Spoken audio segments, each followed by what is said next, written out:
What's up sa inyo mga pre? For today's video, kakain tayo ng pares dito sa Edlin Kabayan. Napakasarap ng pares dito guys. Umaga lang to nagbubukas from 3 AM hanggang maubos. Pero sabi ko sa'yo, sulit kumain dito kapag weekend. Jam pack ang tao dito. Napaswerte tayo na Friday morning mag 6 AM. So mga 5:45 yata to nung dumating ako. Pagpasensyaan nyo na yung camera ko mga pre, na portrait mode pala kanina. Pero ito na mga pre, makikita nyo mga pre, nakaseparate yung laman syempre. Ayan, nilagyan na ng sibuyas, bawang. Tapos, yun makikita mo, sa kahoy nila yan niluto. Kaya malinamnam yung sabaw niyan guys. Malalasaan mo yung parang kakaiba na lasang niluto talaga sa kahoy.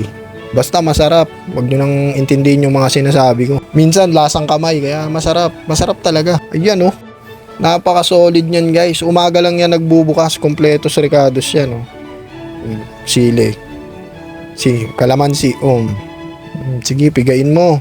Yan napakasarap nyan. Kita mo yung taba-taba, daming taba Tapos may laman-laman, syempre, pares yan natapon pa yung toyo. Syempre, hindi naman pwedeng hindi mo chachap-chapin yung sili. Meron sila dyang gunting para lang dun sa sili. Ayan Tapos mga pre, ganito lang kumain yan. Lalagyan mo lang ng paminta.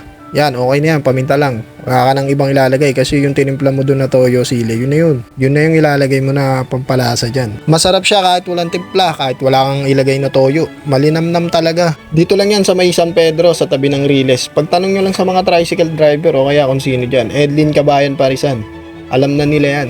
Ayan nga mga pre titignan nyo, hirap akong kumain dyan. Di ko malaman kung saan ako titingin, kung sa monitor ng cellphone ko o sa real life Basta yan, nilagyan ko ng sabaw, tapos nilagyan ko rin ng toyo. Ayan ganyan ako kumain yan Take note pala mga pre, umaga lang yan nagbubukas. Siguro hanggang 9 AM to 10 AM. Tapos ang pagkakaalam ko, Monday morning sarado rin sila. Kaya yun mga pre, try nyo na rin. Promise di kayo magsisisi dyan. At shoutout nga pala sa lahat ng tropa dyan. Syempre mga pre, ito yung mga page nila. Pakipollow na rin syempre.